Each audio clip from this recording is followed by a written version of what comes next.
जय हिंद दोस्तों। मैं आज क्लास 10वीं का 11.1 का कुछ क्वेश्चन बताने जा रहा हूं। अगर आप इस क्वेश्चन को बढ़िया से देखते हैं तो मैं यकीनन कह सकता हूं कि आपको ये क्वेश्चन बिल्कुल समझ में आएगा और एग्ज़ाम में आप बहुत ही आसानी से इसको हल कर सकते हैं। और वीडियो को देखकर अगर आप लगातार 2-3-4 बार प्रैक्टिस करते हैं तो यकीनन आपको बिल्कुल समझ में आएगा और आप खुद से इस क्वेश्चन को सॉल्व कर सकते हैं। पहले क्या किया जाता है, इस क्वेश्चन को जो दिया रहता है उस प्रकार से हम लोग रचना करते हैं और रचना करने के बाद जिस तरह से आप उसको बनाए हैं उस तरह से रचना के पद में लिखा जाता है। तो देखिए, फर्स्ट जो क्वेश्चन है वो दिया है 7.6 सेंटीमीटर लंबा एक रेखाखंड खींचिए। सबसे पहले तो एक रेखाखंड खींचना है जिसकी लंबाई 7.6 सेंटीमीटर होनी चाहिए। एक रेखाखंड खींचने के बाद इसको 5:8 में विभाजित करना है। फिर इन दोनों भागों को आपको मापना है। तो चलिए देखते हैं कैसे खींचा जाता है। क्वेश्चन में 7.6 सेंटीमीटर का एक रेखाखंड खींचना है। तो सबसे पहले हम 7.6 सेंटीमीटर का एक रेखाखंड खींचेंगे। ठीक है, चलिए देखते हैं कैसे खींचेंगे। ये आपका एक पटरी है जिसे इंग्लिश में हम स्केल के नाम से जानते हैं। ठीक है, तो इसमें क्या है, 7.6 खींचना है आपको। ठीक है, तो आप देख सकते हैं यहाँ आपका 7 है और ठीक इसके बीच में यहाँ पर 5 है और एक पॉइंट हम यहाँ पर क्या करेंगे, बढ़ा देंगे। ये हो जाएगा आपका 6। ठीक है, 7.6। तो देखिए, ये हम 0 से लेते हैं, 0 के सामने है, यहां से लेकर हम 0 से लेते हैं, यानी ये यहां से लेकर हम खींचेंगे। ये 7 हो गया और फिर यहाँ पर आपका 7.5 हो गया, थोड़ा सा बढ़ा लेंगे, ये हो जाएगा आपका 7.6 सेंटीमीटर। ठीक है ना, तो मैंने 7.6 सेंटीमीटर का एक रेखाखंड खींच दिया है। आप इसका नाम दे सकते हैं। मैं इसका नाम ए दे देता हूं और मैं इसका बी दे देता हूं। इच्छा अनुसार आप कुछ भी इसका नाम दे सकते हैं। ठीक है, उसके बाद आपको क्या करना है, या तो यहाँ से या यहाँ से आपको एक न्यून कोण बनाते हुए एक रेखा खींचना है। ठीक है ना, तो मैं यहाँ पर एक न्यून कोण बनाते हुए एक रेखा को क्या करता हूँ, खींच देता हूँ। ठीक है, और ये न्यून कोण कितना भी आप ले सकते हैं, लेकिन 90 डिग्री से छोटा होना चाहिए। आप इधर से भी ले सकते हैं, आप इधर से भी ले सकते हैं। और फिर पुनः आपको करना क्या है कि आपको बैठना है 5:8 में। ठीक है ना, 5:8 में इस रेखाखंड को डिवाइड करना है। तो 5:8 को क्या कर लेते हैं, जोड़ लेते हैं। अगर दोनों को जोड़ेंगे तो कितना हो जाएगा, आपका 13 हो जाएगा। अब यानी आपको जब भी एक रेखा को किसी अनुपात में बांटने के लिए बोलता है तो सबसे पहले उस रेखा को खींचेंगे।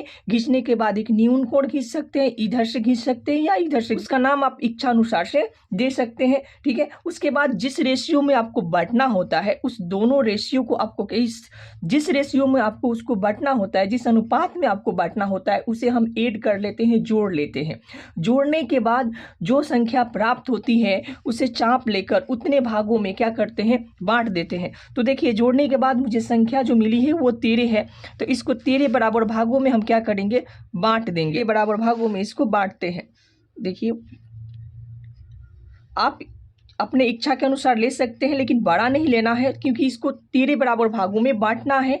इसलिए आप इतना ही ले जितने इस पन्ने पर आ सके। तो देखिए, यहाँ पर 1 2 3 4 5 6 7 8 9 10 11 12, ये आपका हो जाएगा 13। थोड़ा सा इसको बढ़ा लेते हैं।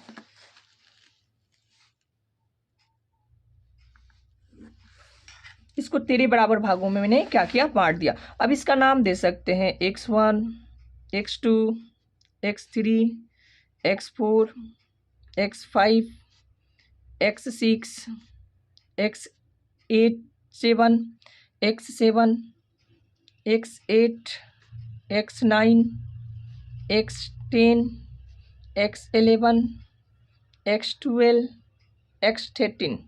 आप इच्छा के अनुसार जो नाम देना चाहते हैं वो आप नाम दे सकते हैं। ठीक है ना, आप यहाँ पर A1, A2 इस तरह से भी आप नाम लिख सकते हैं। वो आपके ऊपर डिपेंड करता है कि आप नाम क्या देना चाहते हैं।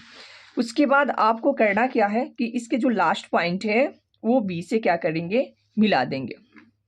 ठीक है ना, इसको इससे मिला देते हैं। उसके बाद देखिए इसमें क्या है 5:8 है, यानी हम 5 पॉइंट, यानी यहाँ पर ये जितना जो एंगल है इस एंगल का यहाँ पर हम क्या करेंगे कॉपी करेंगे और यहाँ से इसके एक पैरेलल रेखा खींच देंगे और ये पॉइंट जो आएगा वो 5:8 में इस रेखा को क्या करेगा डिवाइड कर देता है। ठीक है ना, तो सबसे पहले हम क्या करते हैं इस एंगल का कॉपी करते हैं।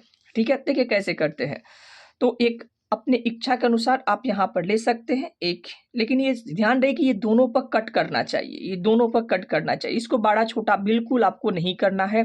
फिर उसके बाद आपको 5 पर जाना है, यानी 5 देख लीजिए कहाँ है 1 2 3 4 5, यानी यहाँ पर है, क्योंकि मुझे यहीं पर एक लाइन ऑफ करना है, यहाँ पर एक पैरेलल रेखा खींचना, हमें यहीं पर एक एंगल बनाना।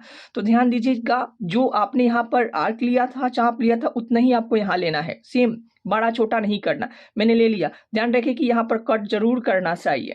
ठीक है, थोड़ा सा आगे बढ़ाते हुए यहाँ पर कट करते हुए ऐसे कर देंगे। ठीक है, उसके बाद इसका मेजर करते हैं, मेजर इसको माप लेते हैं कि कितना है। मापने के बाद आप यहाँ पर आएंगे, इस पॉइंट पर आएंगे और इस पॉइंट पर यहाँ आकर हम क्या करेंगे कट कर देंगे। कट करने के बाद आप देख सकते हैं कि यहाँ पर जो 5 है, ठीक है ना, और इसको क्या कर देंगे मिला देंगे। ठीक है ना, इसको मिलाते हुए आगे की तरफ बढ़ जाएंगे। तो यहाँ पर जो एंगल बना हुआ है वो एंगल यहाँ पर भी उतना ही का बनेगा और ये रेखा इस रेखा का क्या हो जाएगा पैरेलल हो जाएगा। तो यहाँ पर आपको जो इच्छा हो उस इच्छा के अनुसार यहाँ पर आप नाम दे सकते हैं, सी दे सकते हैं, ई दे सकते हैं, आपकी जो इच्छा हो। यहाँ पर मैं यहाँ पर सी नाम दे देता हूँ। तो इस तरह से ये क्वेश्चन आपका क्या हो गया कंप्लीट हो गया। लेकिन ये बोल रहा है इसको मापने के लिए, तो इसको हम मापेंगे कि ये कितना है। ठीक है ना, मापेंगे, देखिए इसको माप लेंगे। ठीक है ना, ये 0 से लेकर यहाँ तक, फिर इसको माप लेंगे और माप को जोड़ेंगे तो ये जो रेखा है ये, तो ये आपका 7.6 था ना, तो ये 7.6 ही मिलेगा। ठीक है ना, तो इस तरह से ये फर्स्ट क्वेश्चन आपका कंप्लीट हो गया।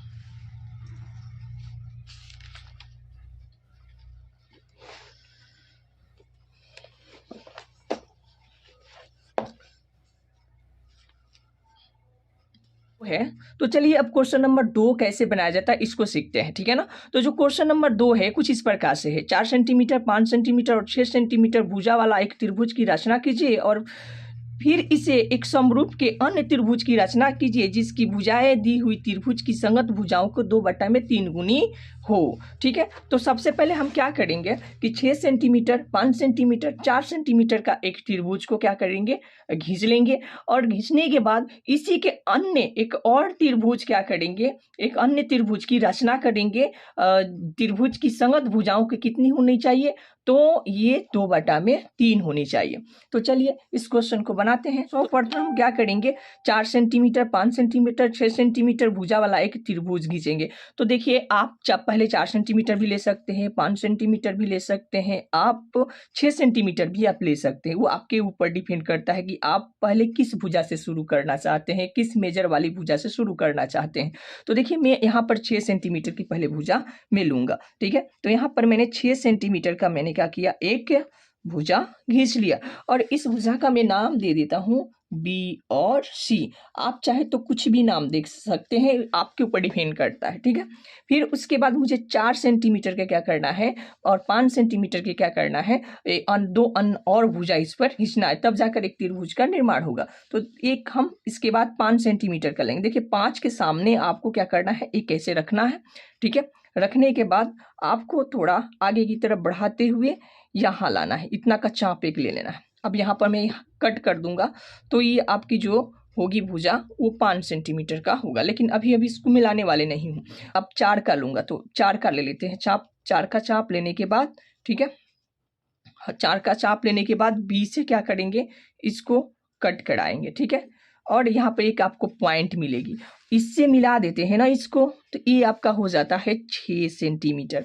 इसको आप इसे मिला देते हैं ना तो ये आपका हो जाएगा 4 सेंटीमीटर।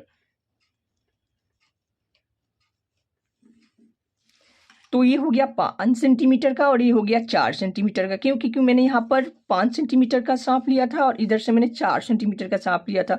फिर यहाँ पे एक पॉइंट मिला और दोनों पॉइंट को मैंने मिला दिया, तो ये 6 हो गया, ये आपका 5 हो गया और ये आपका 4 सेंटीमीटर का हो गया। अब देखिए, जो फर्स्ट क्वेश्चन में आपने देखा था सेम उसी प्रकार से हम क्या करेंगे, एक यहाँ पर न्यून कोण लेंगे। आप बी से भी ले सकते हैं, आप सी से भी ले सकते हैं, आपके ऊपर डिपेंड करता है आप कहाँ से लेना चाहते हैं, ठीक है ना। तो मैं यहाँ पर बी से लूँगा, ठीक है ना। तो बी से एक लाइन ऑफ खींचते हुए यानी न्यून कोण बढ़ाते हुए आगे की तरफ हम क्या करेंगे, बढ़ जाएंगे, ठीक है ना, इस तरह से, ठीक है।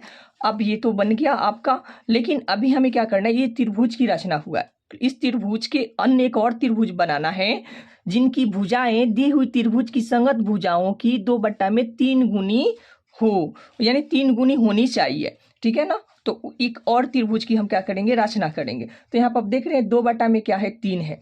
तो यहाँ पर देखिए सबसे बड़ा जो वैल्यू होगी, जो डिजिट नंबर होगा, उस नंबर को से लेकर इससे हम क्या करेंगे, कट करेंगे, डिवाइड करेंगे, ठीक है ना। यहाँ पर देखिए 2 है, यहाँ पर 3 है, तो ज़्यादा कौन है, 2 है या 3 है, तो 3 है। हमें 3 भागों में इसको क्या करेंगे, बांटेंगे। अगर 4 होता, अगर ऊपर 4 होता तो हम 4 भागों में बांटते। यानी कहने का तात्पर्य मेरा ये है, मतलब ये है कि जो आपको बड़ा संख्या दिखे, ऊपर या नीचे जो भी बड़ा संख्या दिखेगा अनुपात में, उतना हम यहाँ पर क्या करेंगे, उतने भागों में इस लाइन को क्या करेंगे, बांटेंगे, बराबर बराबर भागों में, ठीक है।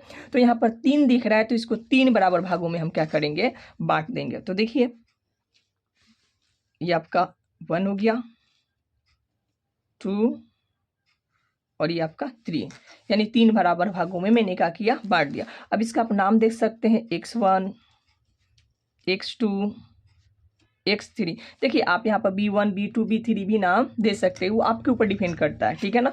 a1, a2, a3 भी आप नाम दे सकते हैं। तो मैंने यहाँ पर ये दे दिया। अब हमें क्या करना है, नीचे वाली संख्या को देखना है कि नीचे वाली संख्या क्या है। तो आप देख सकते हैं यहाँ पर नीचे वाली जो संख्या है वो आपका 3 है, यानी 2/3 था, यानी बड़ी संख्या 3 था, तो मैं इसको 3 बराबर भागों में बांट दिया। और जो नीचे जो हर होगा, उसी हर से हम इस सी से क्या करते हैं, मिलाते हैं। आगे की जितने भी क्वेश्चन है सबको इसी तरह से बनाना है, ठीक है ना। जो बड़ी संख्या होगा उससे हम क्या करेंगे, उतने भागों में उसको बांटेंगे, ठीक है। और जो नीचे हर जो संख्या होगी उसको हम क्या करेंगे, सी से क्या करेंगे, ये वाली जो पॉइंट होगी, ओरिजिनल पॉइंट होगी, इससे हम क्या करेंगे, मिला देंगे। तो मैंने इसको क्या किया, मिला दिया। अब जो ये त्रिभुज जाएगा ये अंदर की ओर जाएगा, क्योंकि ये छोटा है ना, यानी 2 पर हमें क्या करना है, एक पैरेलल खींचना है। यानी ये जो कोण देख रहे हैं, इसी कोण का कॉपी एक यहाँ पर भी कोण हमें क्या करना है, बनाना है, ठीक है। और इसके एक पैरेलल रेखा खींचना है, फिर यहाँ पर एक पैरेलल खींचेंगे, ये क्वेश्चन कंप्लीट हो जाएगा। तो सबसे पहले एक आर्क लेते हैं, ठीक है ना। आप इच्छानुसार जितना चाहे उतना ले सकते हैं, ठीक है ना। मैंने इतना का लिया है, ठीक है। और आपको ध्यान रहे कि ये दोनों, यानी ये वाली पॉइंट और ये वाली पॉइंट पर एकदम कट होनी चाहिए, ठीक, क्योंकि मुझे मेजर भी करना पड़ता है, ठीक है। अब यहाँ पर मैंने कट कर दिया। कट करने के बाद आप कहाँ पर पैरेलल खींचना चाहते हैं, देखिए कितनी संख्या है, तो यहाँ पर 2 है, तो इसी 2 यानी 2 पर आकर हम क्या करेंगे, रखेंगे इतना ही का, मैंने बड़ा छोटा नहीं किया है। और इतना ही का यहाँ पर भी एक चाप खींचेंगे, ठीक है। इतने ही का यहाँ पर भी एक चाप खींचेंगे। खींचने के बाद उसके बाद हम मेजर करते हैं, ये दोनों को मापेंगे, यानी ये मेजर करेंगे, इस एंगल को मेजर करेंगे। देखिए मेजर करने के बाद इतना आ रहा है, ठीक है। अब इसको बड़ा छोटा बिल्कुल नहीं करना है, आपको जो कट पॉइंट यहाँ पर मिला है वहाँ पर रखकर, ठीक है, और इसे क्या करना है, इसे कट कर देना है। थोड़ा सा इसको हम बढ़ाना चाहेंगे, ठीक है, क्योंकि थोड़ा सा आपको यहाँ पर बढ़ाना पड़ेगा ताकि वो पॉइंट हमें मिल जाए जिस पर वो कट कर रहा है। देखिए यहाँ पर ये वाली हमें पॉइंट मिली है, ठीक है। अब ये जो पॉइंट है, इस पॉइंट को इससे क्या करेंगे, मिलाएंगे, तो इसके क्या हो जाएगा, पैरेलल हो जाएगा, ठीक है। फिर जो काम आप यहाँ पर किए वही काम आपको बिल्कुल यहाँ पर करना है। एक यहाँ पे एक पैरेलल रेखा आपको खींचना है, तो यहाँ पर एक पॉइंट लेंगे, पॉइंट पर इसी पॉइंट पर रखेंगे चाप को, और देखिए इसको अपनी मर्जी से, ठीक है ना, एक छोटा सा चाप यहाँ पर क्या करेंगे, खींचेंगे। ध्यान रखना है कि ये दोनों को कट करना चाहिए, कट करना चाहिए, क्योंकि मुझे मेजर भी करना पड़ेगा, ठीक है। यहाँ पर फिर रखेंगे जहाँ पर हमको पैरेलल खींचना है, पैरेलल तो हमको यहीं से खींचना है, तो इस पर रखेंगे, ठीक है। ध्यान रखिएगा ये जितना बड़ा होना चाहिए, ठीक है ना, जितना ये बड़ा है उतना ही बड़ा ये भी होना चाहिए, सेम, ठीक है। फिर इसको क्या करेंगे, कट कर देंगे, ठीक है। कट करने के बाद इसको मेजर करते हैं, मापते हैं कि कितना का है, ठीक है। अब देखिए मैंने माप लिया, इसी माप को ले जाकर, देखिए इसी माप को ले जाकर यहाँ पर रखना है, यहाँ पर, ठीक है, और इसको कट कर देना है। कट करने के बाद इस दोनों पॉइंट को क्या करेंगे, मिला देंगे। देखिए ये वाली पॉइंट और ये हमको ये पॉइंट दिया है, इस दोनों को क्या करेंगे, मिला देंगे। ये इसके क्या हो जाएगा, पैरेलल होते हैं। इसका नाम दे सकते हैं सी डैश, इसका नाम दे सकते हैं ए डैश, ठीक है ना। इस तरह से आपका एक क्वेश्चन क्या हो गया, कंप्लीट हो गया। ठीक है, नेक्स्ट क्वेश्चन देखते हैं। क्वेश्चन नंबर जो 3 है, ये 5 सेंटीमीटर, 6 सेंटीमीटर, 7 सेंटीमीटर भुजा वाले एक त्रिभुज की रचना कीजिए। भुजाओं वाले एक त्रिभुज की रचना कीजिए और फिर एक अन्य त्रिभुज की रचना कीजिए जिसकी भुजाएं दी हुई त्रिभुज की संगत भुजाओं का 7/5 गुनी हो। कहने का मतलब है कि आपको एक त्रिभुज खींचना है, ठीक है ना। पहले एक त्रिभुज खींचना, वो भी कितनी माप वाली, तो एक त्रिभुज की भुजा 7 सेंटीमीटर की होनी चाहिए, 6 सेंटीमीटर की होनी चाहिए और एक 5 सेंटीमीटर की होनी चाहिए। एक त्रिभुज की क्या करना है, आपको रचना करना है। फिर इसी त्रिभुज के, ठीक है ना, ऐसे एक अन्य त्रिभुज की रचना करना है, ठीक है ना, जिसकी भुजा दी हुई त्रिभुज की संगत भुजाओं का 7/5 गुनी हो। ठीक है, तो चलिए क्वेश्चन को बनाते हैं। देखिए सबसे पहले हम क्या करेंगे कि 7 सेंटीमीटर का एक क्या करेंगे, रेखा खींच लेंगे। देखिए आप पहले 5 से शुरू कर सकते हैं, 6 से भी शुरू कर सकते हैं, 7 से भी शुरू कर सकते हैं, ये आपके ऊपर डिपेंड करता है आप कितना से शुरू करना चाहते हैं। तो सबसे पहले हम 7 सेंटीमीटर से हम शुरू कर रहे हैं, ठीक है ना। तो 7 सेंटीमीटर का यानी 0 से लेकर हम 7 तक, यहाँ तक एक रेखा खींच लेंगे। तो ये जो लाइन हुआ 7 सेंटीमीटर का हो गया। इसका नाम दे सकते हैं आप, इच्छा अनुसार जो नाम देना चाहे वो नाम दे सकते हैं। मैं यहाँ पर BC नाम दे रहा हूँ, ठीक है ना। तो इस लाइन का, इस रेखा का क्या नाम दे दिया मैंने, BC, ठीक है। अब हमें क्या करना है, 6 सेंटीमीटर का एक रेखा खींचना है। तो 6 सेंटीमीटर का रेखा खींचने के लिए आपको यहाँ पर 6 सेंटीमीटर का एक चाप ले लेना है। देखिए मैंने 6 सेंटीमीटर का एक चाप ले लिया, ठीक है। यहाँ पर मैंने 6 सेंटीमीटर का एक चाप लेकर खींच दिया, ठीक है, चाप ले लिया। फिर उसके बाद आपको 5 सेंटीमीटर के लेना है, तो 5 पर ऐसे रखेंगे, ठीक है। 5 पर रखने के बाद इसको 5 सेंटीमीटर का भी एक चाप इससे ले लेंगे, लेकिन इस बार इस B की ओर से हम लोग करेंगे, ठीक है। मैंने ये B की तरफ से एक चाप खींच दिया। तो यहाँ पर आपको एक पॉइंट मिला, इस पॉइंट का नाम ABC, आप जो भी नाम देना चाहते दे सकते। BC दे दिए हैं तो ABC को छोड़कर कोई अन्य अल्फ़ाबेट यहाँ पर रख सकते हो, भी कैपिटल में, ठीक है। तो इसको मिला देते हैं, तो ये जो लाइन बन जाएगी ये हो जाएगी आपका 6 सेंटीमीटर का, और ये जो लाइन आप खींचेंगे ये जो लाइन हो जाएगी आपका 5 सेंटीमीटर का, ठीक है ना। तो इस तरह से एक त्रिभुज की रचना हो गई है, लेकिन अभी क्वेश्चन कंप्लीट नहीं हुआ है, क्योंकि ये बोल रहा है कि त्रिभुज से एक अन्य त्रिभुज की रचना करना है जिसकी भुजाएं दी हुई त्रिभुज की संगत भुजाओं के 7/5 गुनी हो। तो 7/5 गुनी हो, तो चलिए इसका 7/5 गुनी कैसे होगा। तो सबसे पहले एक न्यून कोण ले लेंगे, इधर से लीजिए, इधर से लीजिए, कहीं से लीजिए, मैं यहाँ से ले लेता हूँ, ठीक है ना। तो यहाँ से मैंने एक न्यून कोण क्या किया, लिया। जैसे फर्स्ट क्वेश्चन में आप देखे, ठीक है ना, सेकेंड क्वेश्चन में आपने देखे, अब भी आप थर्ड क्वेश्चन में देख रहे हैं, ठीक है।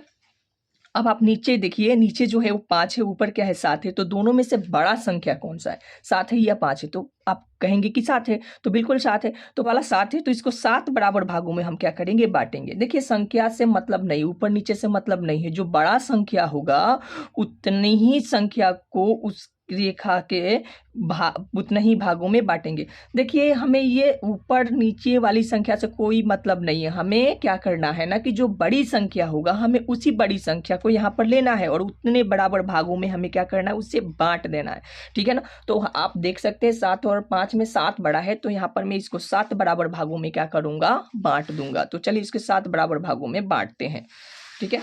तो देखिए यहाँ पर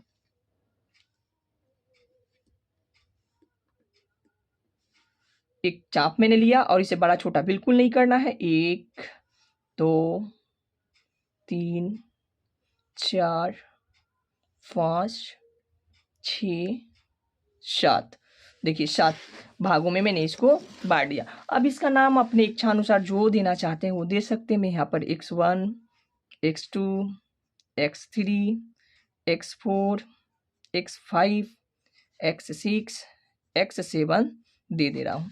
अब हमें क्या करना है, इसका हर देखना है, हर कितना है।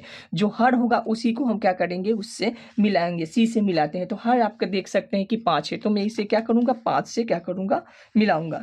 देखिए यहाँ पर 5 है, तो इसको 5 से क्या करूँगा, मिला देता हूँ, ठीक है ना। 5 से इसको मिला दिया तो इसका मतलब ये बाहर की ओर जाएगा, ठीक है, बड़ा त्रिभुज बनाएगा। तो हम क्या करेंगे ना, इस लाइन को थोड़ा सा बड़ा कर लेते हैं, ठीक है, क्योंकि इसके पैरेलल खींचेंगे तो थोड़ा यहाँ आएगा, ठीक है ना, इसलिए मैंने उसको ऐसे खींच लिया। अब फिर इस लाइन को भी थोड़ा सा मैं बड़ा कर लेता हूँ, क्योंकि ये बाहर की ओर इन बड़ा त्रिभुज बनने जा रहा है, तो मैंने इसको बड़ा कर लिया थोड़ा। अब हमें क्या करना है, इस एंगल की कॉपी करना है यहाँ पर, ठीक है ना, और इसके एक पैरेलल रेखा हमें खींचना है।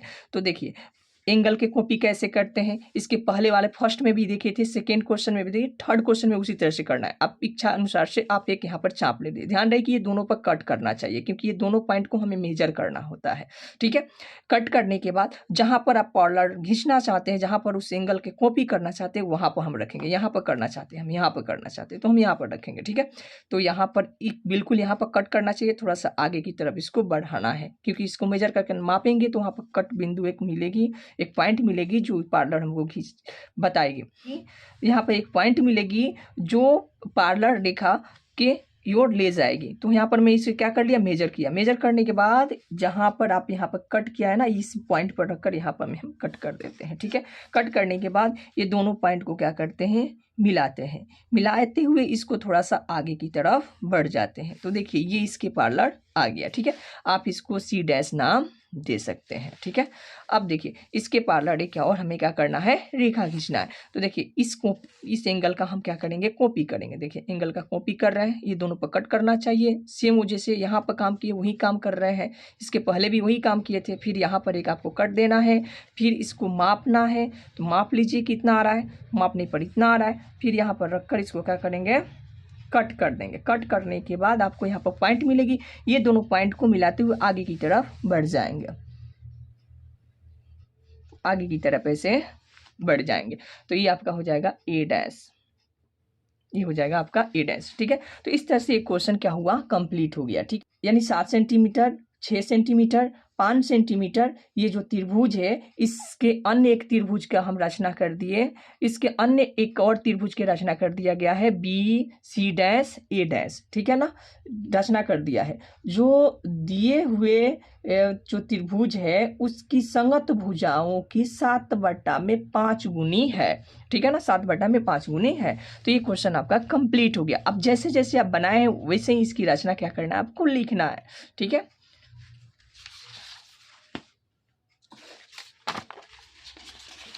तो क्वेश्चन नंबर 4 देखते हैं। देखिए यहाँ पर दिया है 4, आधार 8 सेंटीमीटर, ऊंचाई 4 सेंटीमीटर के एक समद्विबाहु त्रिभुज की रचना कीजिए और फिर एक अन्य त्रिभुज की रचना कीजिए जिसकी भुजाएं इस समद्विबाहु त्रिभुज की संगत भुजाओं की 1/2 गुनी हो। तो सबसे पहले हम क्या करेंगे, 8 सेंटीमीटर का एक रेखा खींचते हैं, ठीक है ना। कितनी की, तो 8 सेंटीमीटर का। तो 8 सेंटीमीटर का यहाँ पर मैंने एक रेखा खींच लिया और इसका नाम आप दे सकते हैं BC, जो आपको नाम देना है वो दे सकते हैं, ठीक है ना।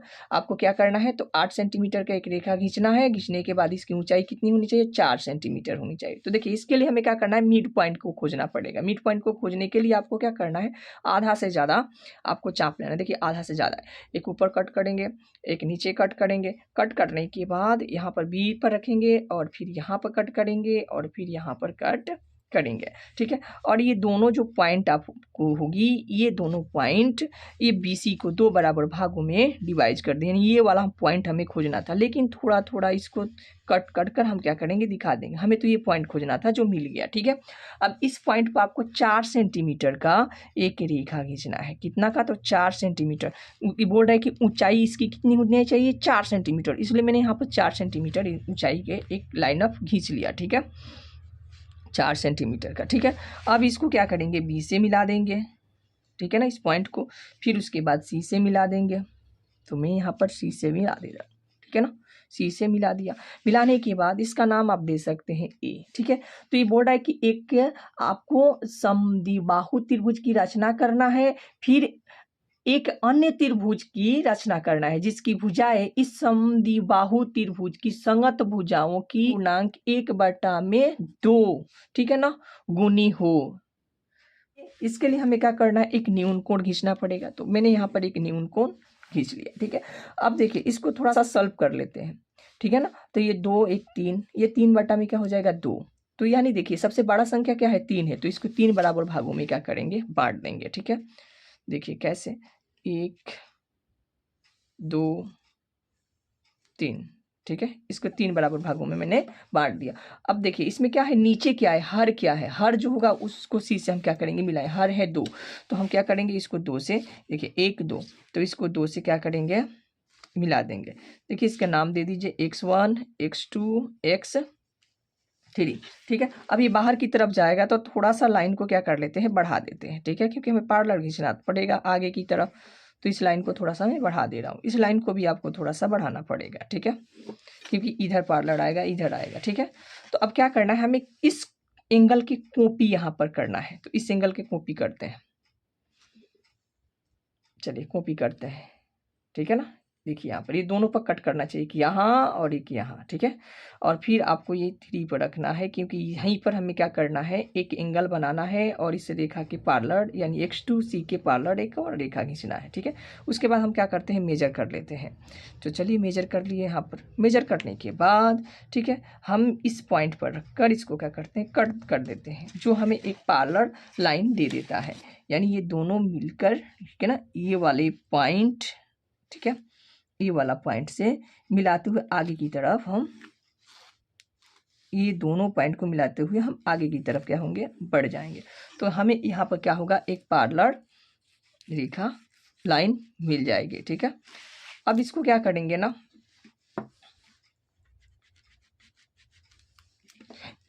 अब इसका हम नाम दे देते हैं C'। ठीक है ना, अब हमें एक और यहाँ पर पैरेलल खींचना है। इसके लिए हमें इस एंगल को क्या करना पड़ेगा मापना पड़ेगा। देखिए इस एंगल को आपको क्या करना है माप लेना है। फिर इस जहाँ पर ये पैरेलल खींचे हैं लाइन ऑफ, वहाँ पर आपको एक पॉइंट लेना है। ठीक है, ऐसे करना है। फिर एंगल को क्या करना है मापना है।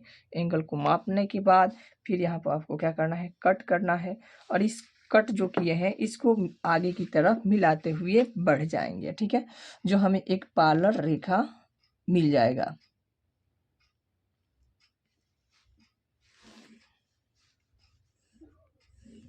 जो हमें एक पैरेलल रेखा मिलेगा, और इसका नाम आप दे सकते हैं A'। ठीक है ना, A' देख सकते हैं। तो इस तरह से ये क्वेश्चन क्या हो गया आपका कंप्लीट हो गया।